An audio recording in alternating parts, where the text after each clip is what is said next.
Hello, I'm a guitar geek, and I'm back again with Gavin Downie. We spent a long, long time chatting, or Gavin chatting and me listening and laughing whenever I aired that one. We're doing a part two, which is going to air at some other point, and you're watching it right now.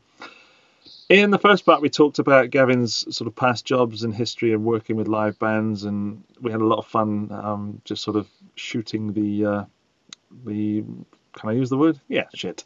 Yeah. Yeah, you've done it several times, so that's I'm terrible for flying the PG out the window on this one. Yeah. There's something I wanted to talk about, and a reason that Gavin and I talk fairly often, and it's to do with the mental health side of working in the music business.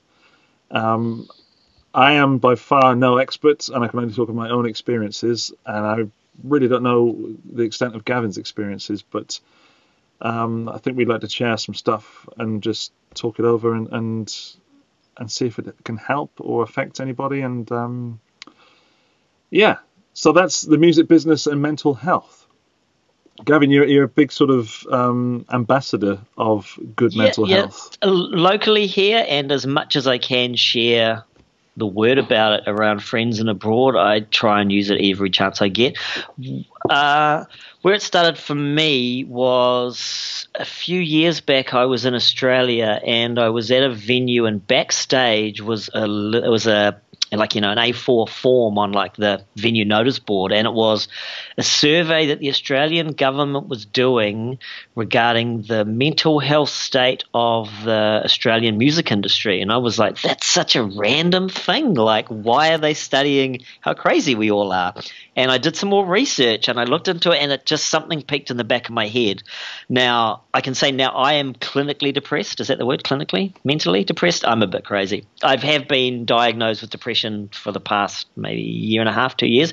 Back at that time, I had no idea I was depressed or going through anything. I thought I was just a bit emotive, a bit angsty maybe. But for some reason, that whole subject and that idea really just piqued something in my head, and it really, I'd had lots of close friends die through suicide and in this industry, and it was as if suddenly there was a little light that went on that was like, maybe the industry as we know it, there is something a little bit up with it. There is something that we need to look at or address. So I did some more research on this study they did, and when the study findings came out in Australia, and their findings were that there was 4 times the amount of suicide and self-harm in the music industry and the related industries than usual industries. And that was a staggering statistic to everyone, I think. I don't think anyone at all was ready to put a figure to what was going on. I mean, it's fairly common knowledge that the music industry draws to it creative people who are, what would be the word, more in tune to their emotions, maybe, a lot more sensitive and a lot more fragile. And in the performing side of it, you've got artists who are putting themselves out there in front of people they don't know with their music or their songs or, their art form.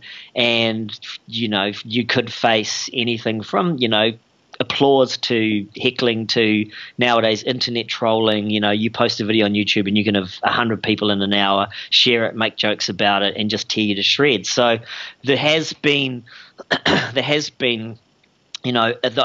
lot of highlight recently about the internet online bullying and things, and I think we're now in the industry starting to kind of link the things together where we can see that we have an industry full of people that are emotionally more attuned, emotionally more fragile. On the technical side, we have a lot of staff and crew and traveling artisans of their craft that are struggling and finding it hard to always have that paycheck coming in. It's hard to lead a normal life when you don't know when your next job is coming in, or you get a job and suddenly you get cancelled, and there's no real kind of safety net for us. Like, if you work in a 9 to 5 job, someone might have to give you 2 or 3 warnings before they fire you. They have to make you redundant. They may have to pay you out. They pay you holiday fees, all those kind of things. When you're on the road, you could get to the day before a tour and they suddenly cancel it. Something happens, and it happens from the smallest bands to the big bands. I know recently it was, I don't want to say the name because I don't know if I'm right, but it was one of the big female pop acts that just basically cancelled a tour in the last minute, and all of her crew was basically out with nothing, no money, nothing, and that all turned down other work. So they were basically left in the middle of the season with no jobs and having a massive tour cancelled. So that puts a lot of strain on you. So, and also in relation to that kind of person, I think, that's drawn to even towards the technical side of the industry. There's a lot of kind of lone wolves. There's a lot of people that may not feel they fit into other parts of society as well. And I don't know what that is about it, but I just know through a lot of people I meet, there's, everyone on the road is individuals. You really see that. There's no cookie cutter kind of like, everyone's the same. So I think for, the techs and people like that, if you're drawn to a life on the road where you don't know where you're going to wake up the next day and that kind of element to it, I think that makes you a certain kind of person. If you long for home life and stability, you don't get a job on the road. So again, like the artists who are fragile and close to their emotions, I think the road crews and stuff as well are very similar in that respect. So after the Australian study, the New Zealand music industry, where I'm based, did a similar study and came out with the same findings, especially after we've had a few notable musicians take their own lives in New Zealand. The UK has started looking into it as well, and they are in fact using the model that New Zealand's using with their setup of the musician wellbeing group into what they can do in the UK. America hasn't taken any steps yet at all, but there's some kind of grassroots movements from within the industry with the musicians themselves starting to see and take notice of what's going on, and like we have, putting the blocks together and realizing that there's a lot more help needed where it is. So I think in a way that Australia's really started the ball rolling and really kind of opened the closet door, and the skeletons are falling out, so to speak, and now the skeletons are starting to run everywhere. So it's not going to be long before each of the your major countries and industries will be starting to put things into place. But obviously in bigger countries like America, where it's 50 states and different things, it's a bit tougher. In Australia and New Zealand, you've really only got all the people living on the outside of the continent. No one lives in the middle, and it's easier to pull things together, resources and knowledge. But it's in the day of the internet age, it's really good because we can all connect with each other. I send information from what we're doing here to a friend of mine in New York who I know has battled with depression, and and he's helping get bits of information out and to people who are starting to look at things. So we're sharing the knowledge and sharing what we can do to help, because it is really a dire state in our industry. So yes, that's pretty much it in a nutshell. Yeah, I mean, we've spoken about this at length previously, and I've posted on this YouTube channel regarding some of the feelings I've had, the states I've been in, because it's, life is not like this. It's up and down, and sometimes it goes really deep and sometimes it goes really high, more so than the regular person. Yeah. And as a musician and sort of backstage kind of guy, same as yourself, but you meet some people that you just know are, I don't want to use the words kindred spirit, but they don't fit and you don't fit, but somehow you fit. Yeah. And the outsiders always generally pull together, even though you can have a room full of people that are all that are people that like being on their own, but they will still group together because they understand that they all need that respect, and that's why a lot of road crews, I think, you can see the ones that really work together, but it's kindred spirits are drawn together. Do you not find that because you're on the road, because as you said, you're not sure where you're going to wake up, there's no time to pause and just people with 9 to 5s, just the daily routine, just this humdrum. I think that's why people do it. I they knew push that things down. when I was on the road. Well, I think it's even more so when you're on the road. You can leave all that stress and drama at home, Like you escape. You can go into a city on that day and choose, who am I going to be today? Am I going to be the guy that can't handle talking to strangers? Am I going to be the guy that doesn't sleep well? Am I going to be the guy that is, has these hang-ups and issues? You can just be, no, I'll just invent myself and play this person, and I'll just be who I want to be today. So, and I think a lot of the allure that, it's when people finish the tour and go home to what for the rest of us is a stable, grounded place. For them, it's terrifying because you come home and you don't know when your next show is. There isn't the routine of what you have on the road. There isn't, that security net of your friends and the people so intimately because you've spent 24/7 with them for months on end, and you're just in this place where the guy at the shop doesn't really understand your world, and it's not about you being cool or doing a cool job. It's just like the way you have reprogrammed your brain to do the job you have to do on the road and put up with the things you have to put up with, and put up with sleepless nights, and put up with things that when you talk to someone and their struggle is just whether or not it's going to rain that day is different than what your struggles are. That it's more people tend to kill themselves off the road than they do on the road, because when they're on the road they're in their element. You can have people that feel completely worthless away from the tour, that they have nothing to offer life, they have nothing good going for them, that their job defines them in that role. But when they get on the road, even though they're not the star on the one on stage, they just know that their job is important and they're doing something, and that's what holds them together. So when you take them away, or you suddenly go, there is no tour, or the whole band has decided they're going to fire all their crew and you have to reapply because the manager wants to start again or something different, it puts a lot of struggle on people. And then if you add in the fact that if you're in a relationship and you're also earning money, that's another huge struggle. If you have commitments back home, families, kids, things like that, it's really tough on people. So it's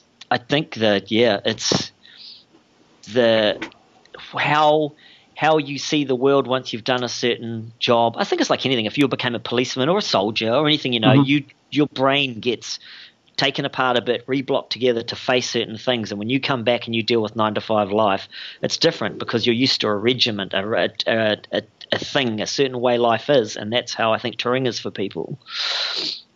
And I think the normal world for them is an incredibly scary place. And it's almost chaotic, because touring is not chaotic. It's completely the opposite. Even though it draws a lot of chaotic people to it, I think that's the way they kind of contain their craziness. As they go on the road, they tour, and they have this world where you get up at 7, you go to catering, you go to load in, you do line check, you do sound check. It's the same every day. It's the same. It's a routine. You go back to the hotel, you sleep, you get up, you go to the plane, and that's it. But when you take that crazy person that's contained in that structure and you put them at home, and then it's just like, it's sometimes psychosis for some people.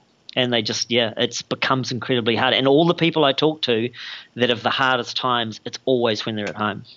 No one is ever sad when they're on the road. It just never is. You're just like, you can have a bad day at work, you can have a bad show, but to have 4 days off, when some people be like, I'd love to have 4 days off, you're just like, it's the worst thing in the world. Like when I was touring, I would work 7 days a week, 365 days a year if I could.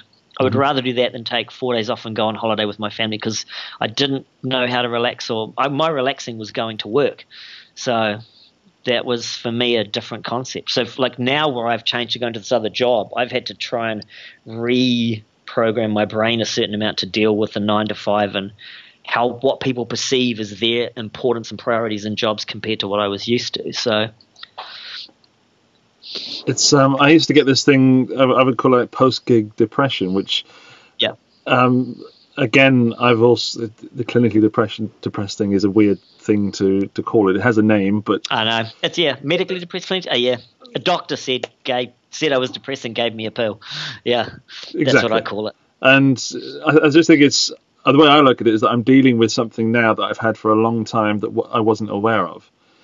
So I would have these post-gig depressions, the post-gig blues, where as a weekend warrior, I'd be gigging Friday and Saturday night, and then Sunday would come, and I'm like, just the whole Sunday was just a waste of a life, because and I might have just gigged in the local bar or the local pub, And it was me being me so much that when I came back to not doing that, I'm not even talking about being on the stage. It's everything. It's getting the gear it's the same ready. as doing any drug. It's a high. It's Doing exactly what something it you is, really yeah. love doing. It's the same as I've spoken to people that do base jumping, and for the life of me, I could not want to throw myself off something. But the high and the buzz they get is the same as when I would be on the side of the stage and the show was perfect and it just, the encore came down, it was like that. So whether it's anything you do, if you find that thing where not a lot of people get to do it, some people just bounce through life and really never do something that gives them such a thrill, such a like, this is what I was made to do. This is everything in my life came to this one point that I can do this. That when you find that thing, when you're not doing that thing, everything else sucks. Like it just does, You could have the best day in the office, but it's still not as good as that one moment when you played that solo or you set up that gig or you jumped off that sky tower or something, So it's really how your brain says, this is now my peak. Everything else is going to be down here. And when you know that you're going to go there and you know that you're not going to get another gig for a week or a month or something, then you're looking at it already that it's inevitable that you hit that crash. And I think for a lot of touring people, artists, musicians, I'm not going to say it's harder because everyone has their own thing, but it's also adding in that you're leaving a world that's traveling around that is such a bubble. You're even though you're in different places, you're in this little microcosm of a world where you're all traveling together. All the road crew are traveling on the same bus or on the same plane flight. The artists are all traveling on their same schedule. Everyone's on their own thing. Everyone travels together, does everything together, and it's all this. It just gets in your brain that such a little world that when that stops, it's different. Normal life is different. Everything is different. Everything can be more of a struggle. And if you already have a chemical imbalance in your brain that's creating your depression, your anxiety, your struggles, then the amplification of the high, I think, pushes the amplification of the low. Yeah. And that, I think I've battled depression my whole life, I think. I just thought it was because I sang in a goth band and I was, but maybe I was drawn to the gloomier music because of my depression. It's hard to say. I think it probably was, but it hasn't been till I was diagnosed and started taking an antidepressant that I kind of would realize that depression is not just a bad mood. A lot of people just think it's something that just goes like, you're sad, you should get out of it. But it's like you could be depressed and not be sad. You could be having a great day and still be depressed. I could be doing a show and be like, I just know this is going to finish tomorrow. I know it's going to end or this or so. You could just be, and it's nothing. And now that I understand that it's a chemical imbalance in my brain and that if I take this pill or, that I can get the chemical balance right, that I can just let the other part of my brain enjoy myself, then that makes a huge difference.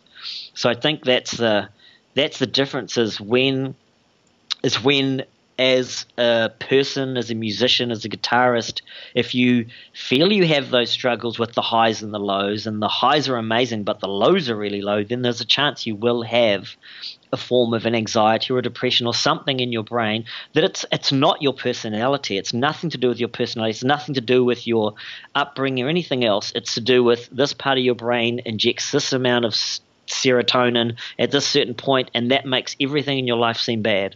There's countless amounts of. There's a friend of mine that basically was a huge comic artist around the world, had done comics for Danzig's Veronica line, had people looking at him to turn one of his comics into a movies, and hung himself. And he was at the total peak of his career, but his demons inside were so much stronger than his highs. If you look at, Chester Bennington, look at Soundgarden's, those people who you'd be like, but why would they kill themselves? Their life's perfect. It's like, just because something appears perfect does not mean your struggles inside your head aren't as strong or stronger. And that's the tipping point. When your demons, or when that part of your brain says to me, the world would just be a better place if I wasn't here, if I wasn't being a burden on my family, if my mood swings weren't bad. And that's when people make those choices that, end in death. So it's not something you can just take someone and surround them with happy things or think of the good times or think of this, because it's physically a part of your brain that is sending out messages that you have no control over. For me personally, I knew at my darkest points I would be having a great day, driving home from a gig and thinking in my head which power pole I would hit at which degree to kill myself. And I was like, whoa, I'm suicidal. I'm not even trying to think about it. But my brain is going, it would just be so much easier if I just did this. That's exactly how I was. It was always in the car for me. Always. Yeah. I'd be calculating, like if it was because I felt like I was always on that edge or just behind that edge, and I felt that I had to always calculate these things just in case I reached that point and had to do it then. And it's just and you think, well, I don't want to do it a messy way, and I don't want to do this with someone fun, and you're just thinking like, why am I thinking all this reasoning? And it's like, and then sometimes you might try and justify, you'll try and find an opposite angle of like, well, maybe I'm feeling that like, my best years are behind me, or I'll never do this tour again, or I'll never work with this artist, or I'll never get to tour with Robert Smith, or something and something. But it's just that part of my brain for me that was off balance, and I took a pill, and I was like, this works. I was lucky enough that I had a doctor that when I went to see him, he said I explained what I was feeling. I said, I'm feeling depressed. I'm having suicidal thoughts without any motivation to do it. I'm just, I don't know. Just something just doesn't feel right. He said to me, I can give you a pill that'll take that lowness away, but at the same time it'll take the highs away. You're gonna squash it down. So the things that used to really make you excited, you'll have a bit less of those, but you'll have way less of the lows. So it's your choice. He said, I'm not gonna force you to take a pill because that's crazy. It's up to you.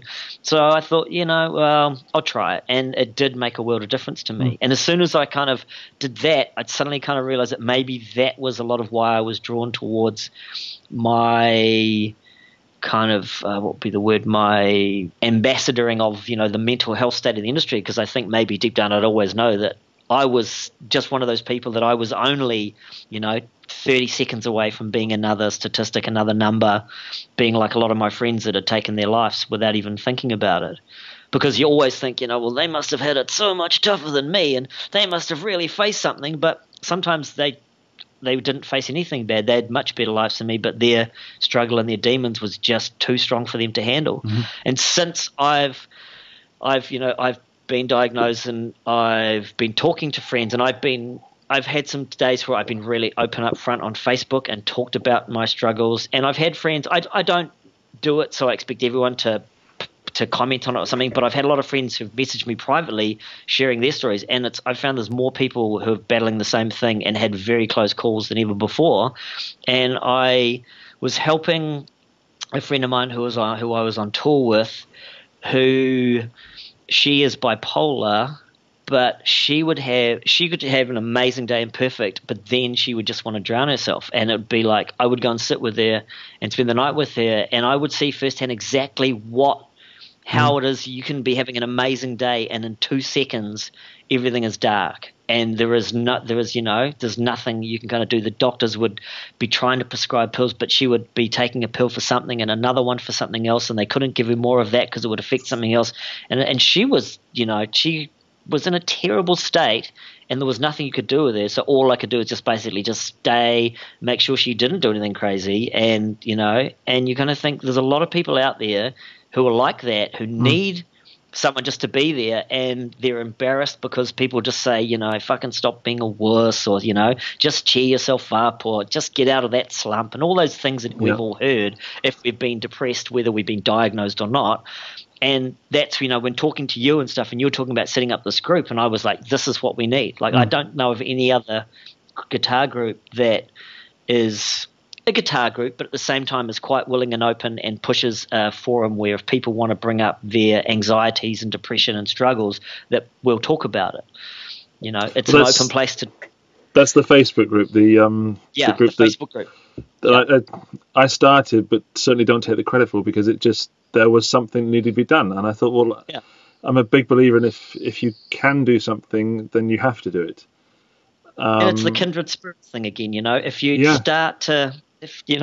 So there's people will find, once people kind of feel that, hey, this is a place where it is what they purport it to be, that's not some weird thing where they're all going to try and turn me into a religion or tell me God's the answer or tell me I should do this or, just there's so many groups set up to try and fix things these days, and they all have some ulterior motive that, people are wary these days. And it's not surprising that people are timid about being open and honest because there's still such a stigma about it. But I think mental health, especially in New Zealand, is one of the most talked about things. We now have adverts with All Blacks, and I don't know, All Blacks are quite famous in New Zealand, and they're like our rugby team, and rugby is very important in New Zealand, and rugby is a very macho male, sport, and it's taken some of these past All Blacks coming out saying, they've battled with depression, that, even at the heights of their career, they battle with this, that people are starting to go, it's okay, I can be a guy, I can cry, I can say I'm fragile, I can say I'm weak, I can say I don't know what I'm doing.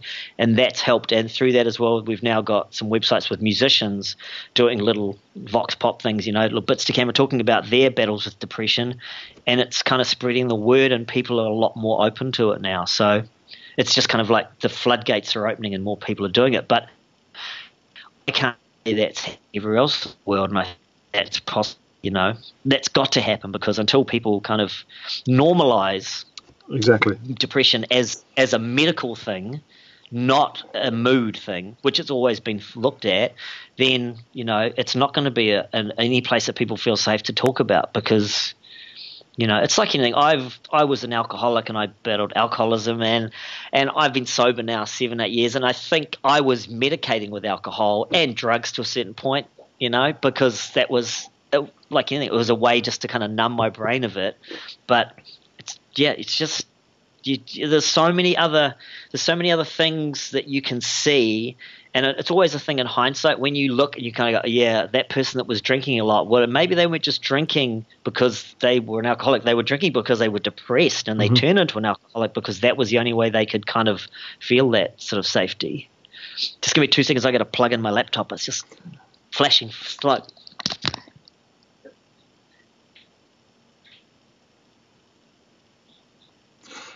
So Gavin's just run off, and he told me earlier that you shouldn't run to a problem, you should walk to a problem, but I guess he knows the solution to his problem. Just talking about you running to a problem. Oh, you can't hear me because you don't have your headphones on, so I'm just talking to myself. Yeah. Sorry. No, I was just talking about you running to a problem. So I've been... Keep going. I was talking about you running to a problem. Oh, yeah. No, it was a PowerPoint. There was no band. There's no audience. It's fine. You know the solution. Well, let's. Can we turn this around? Let's turn this to, if someone's watching this and sort of hearing what you're saying and thinking at least that some of that is ringing true. What's your advice? What's your? You have to talk to people. I think the first thing is you have to talk to your best friends. Before, it's really hard to ring a stranger on a phone line and say, I feel suicidal, or I feel bad, or I don't know why I feel this way. If you've got a really good friend, just talk to them. If they're a kind of friend that you know that you can trust them with, then share it with them, because they'll know, they'll have seen your ups and downs. They'll have known that for the past week or 2 weeks you haven't been yourself, or you didn't go to the pub, or you didn't go to the sports game, or you didn't turn up to band practice, and they will know. So it's important to talk to those people, and it's important for us, even if we have our own struggles, to keep an eye on each other, to know that, to keep an eye on everyone. You can, if someone seems down, then, and there's someone that is fragile in that way, then it's important to try and just make your presence felt, that you're there for them.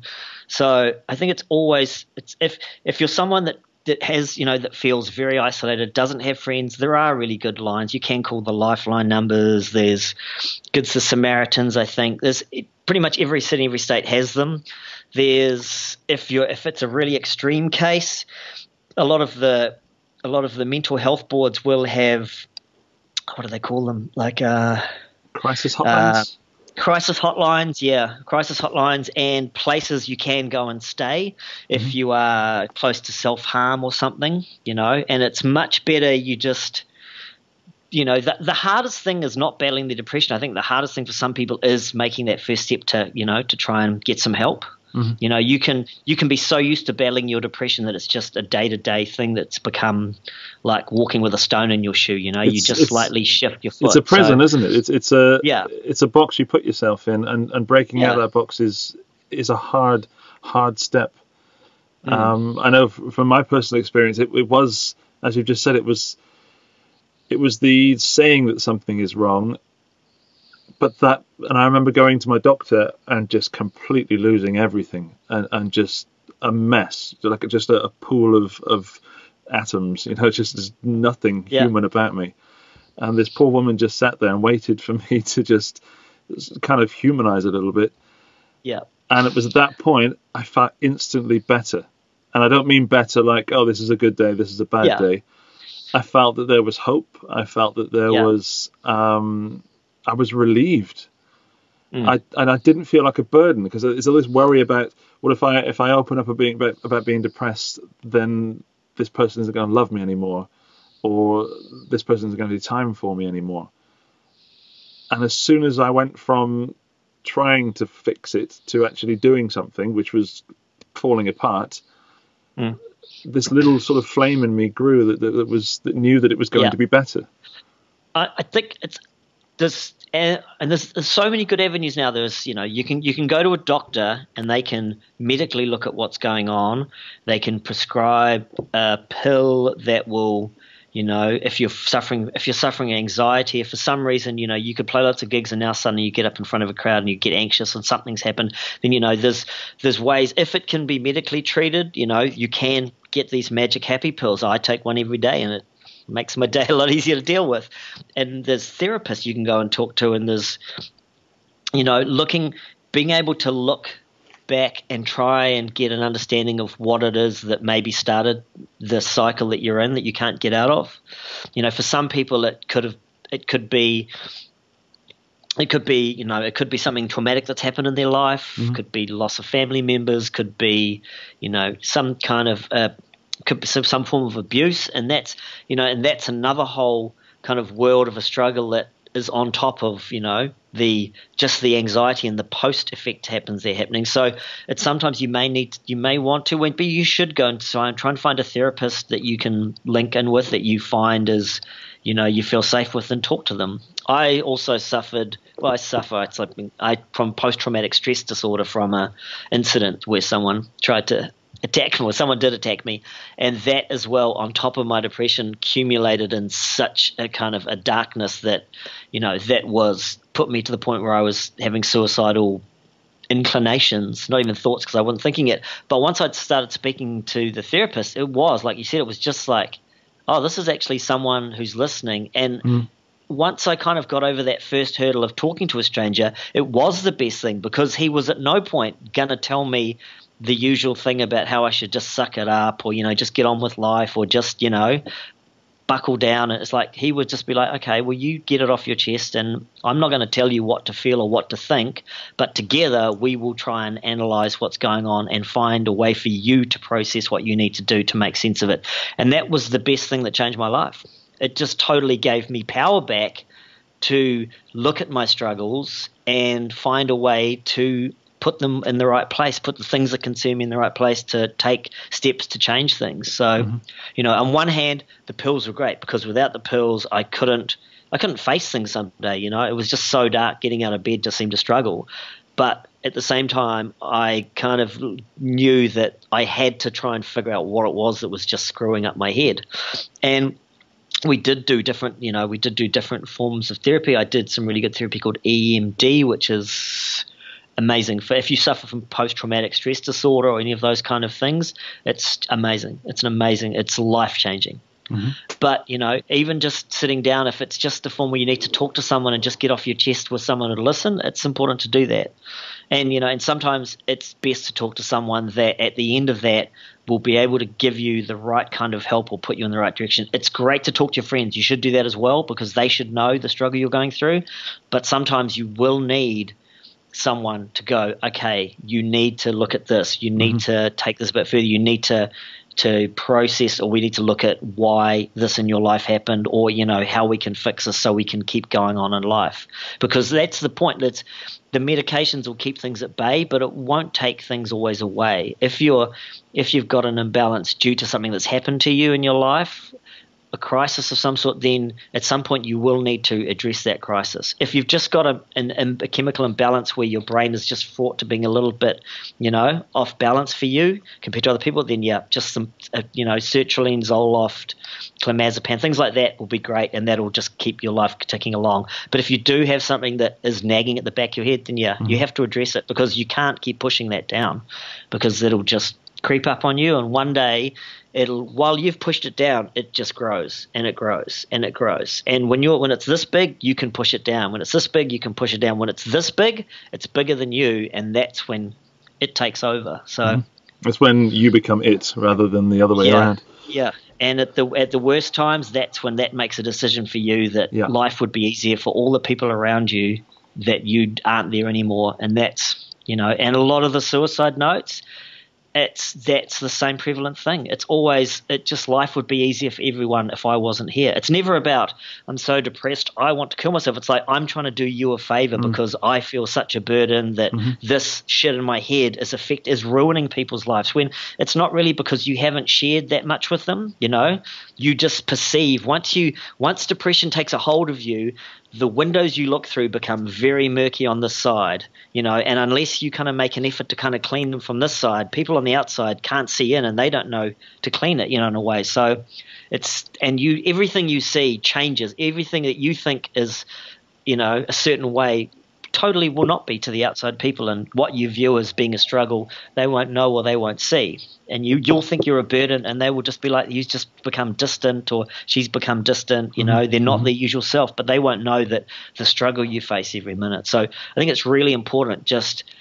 to try and take that really bold, courageous step of just saying to, even if you have to tell someone that you may know that won't understand, at least start talking about that, because they may go, okay, well then we need to watch out. We need to, maybe we need to take you to a doctor. Maybe we need to take you to a therapist. Maybe we need to take you to my friend who's battled depression, or, was a victim of sexual abuse, or someone, or they may know someone that can deal with what you're going through better. But if you don't talk, you just end up trapped. You're going deeper and deeper inside yourself. Oh, yeah. And you end up, and I did this, alienating people that love you. And totally. I have this imbalance. It runs in my family, and I've had family members just push people away, and that there's a problem. And this is before I realized I had a problem. And it's only looking back through the family history that there's suicides all over the place, because people wouldn't deal with it. So also, just maybe if you're watching this and you're thinking of someone that what we're talking about, and you're thinking, well, hang on, my friend is sort of gone away a little bit, and I thought he just didn't want to be friends anymore, but maybe there's something else, then reaching out to that person. So if someone reached out to me, and I just thought I couldn't believe that someone had actually recognized something in me that they knew about themselves. Normally at this point in this sort of chat, I ask the person I'm chatting to give me their website and email address so they can get contact with.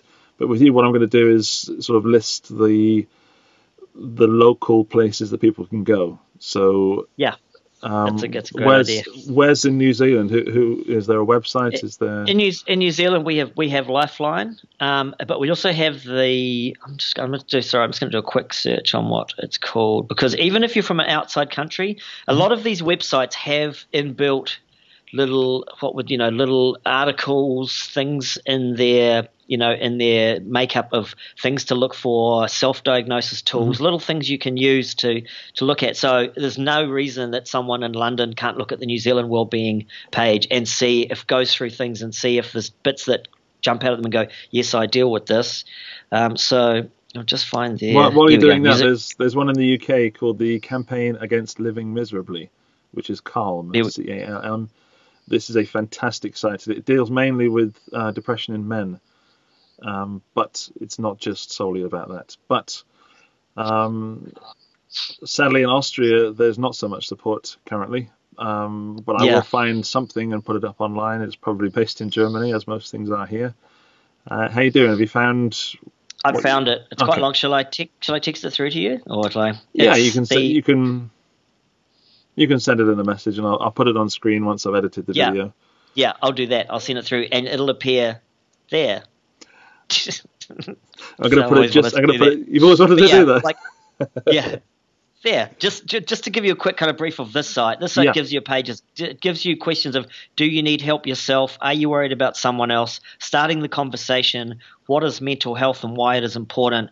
Things you can do to create positive well-being. Online tools, support lines, and talk to us now. And that is through New Zealand and it also in Australia. And like I said, that the UK is now looking to use that package of what they're doing and take it to the UK. So there's nothing stopping you from, looking on a site like this and going through those tools and going, yes, do I have a problem? Who's the best avenue to talk to? Because these people, I know the guy that set this up, and we've become pretty chatty about what we're doing because before the setup, I was talking about it, and then this came into place, and that it's not run by doctors, it's run by musicians that care about the industry, that people that are, it's not a church-based thing, it's not a religious-based thing, it's just basically musicians looking after musicians, and its strength is through, for us in New Zealand, we can pay a subscription to it, and our money goes towards a fund that if there's musicians or crew or techs that suddenly have health bills, and they don't have the money to cover them. We recently had a bass player that had a brain tumor, and money went towards his care before he passed away, sadly. So it's all of what it does is just even so much more than just the mental health thing. But for us, I think globally, we really have to look at the mental health issue and go, we need to attack that head on because it's the silent killer. I don't know if that just sounds like such a cliched term, but I think it is. Well, it seems every time we do battle something, then something else rears its ugly head. And exactly. And you can pull out statistics of death toll on the roads, and you can see the grisly aftermath of car on cars or a tour bus falling over. But when someone just is not around anymore, and you don't know where they've gone, or they're kind of such a person, they may be very insulated as they are. Is it the word introverted? They may be a loner that you don't know that for 2 weeks you haven't seen them, and in that 2 weeks they've jumped in a river or driven their car off a cliff or something. So that's the thing. It's not so instant. These people can disappear out of our lives without us knowing. So what we're saying is watch out for yourself and watch out for the people around you. Watch out for everybody. We're a community. We're a family. We are all drawn together because we love the instruments we play. We love the music we listen to. The good communities aren't based on the skill level or the skill factor we all have. It's just about, hey, we love guitar and what can we learn and what can we share with each other, and through that use those spaces to watch out for each other. We're lucky that in the Guitar Geeks group, part of it, a large part of it set up with the inclination was to raise awareness of this mental health issue and other things. But there's no reason that if you're in another group that, if you see someone posting angry things or you see someone just post something that seems out of the ordinary, just private message them, just go, hey, you okay? That just seemed a bit out of the ordinary, or, are you having an issue? Do you want to talk? Just make this first step. Not everyone might feel safe to come back and tell you things, but you'd be surprised. And the other thing to know is if you have offered someone help and it does get to that stage where it is too much for you, you need to go get some better help for them. You can't fix everyone else's problems. Yes, you can be an ear and you can start that rolling, but I myself put it out there to my friends around the world, it's like, hey, if you've got a problem, PM me because I've gone through the same thing. But there comes to a point where I could have 3 people talking to me and I'm like, I've now got 3 really heavy stories and things to deal with that is on top of my own. So at a certain point I have to go, you should go and see this therapist, or this is really good, or look at this kind of system and see if that helps you, because you can't be expected to fix everything, but as long as you start the communication going, it's so much safer. So if you're feeling depressed, know where to reach out for help, if you're wanting to help people, also do the research. Know where you can pass people on to, because it's good to know that at the end of it you can go, look, there's a crisis centre line, here's help, here's Lifeline, here's the helpline, here's the Samaritans, whatever that, and just kind of be ready for it. Well, I think that anyone's watching this video has made it to this point, then they're still interested in what we're talking about. So I feel it's safe to now share the link of our guitar group, because it's not a group for either forwarding my YouTube channel or for sharing things and trying to further your online presence. It really is a place where you can just safely talk about guitars, or even not about guitars. Just upload a video of you playing anything, even if you just started, if it makes you feel better. There's some amazing, really, really kind people in that group, and not one person has ever had a problem with anything that has caused them to feel bad, as far as I know. Yeah. So you can do it. You can say where the link's going to appear on screen. There? Oh no, your finger's gone off. There? That way. This Somewhere. way. It's all over the screen.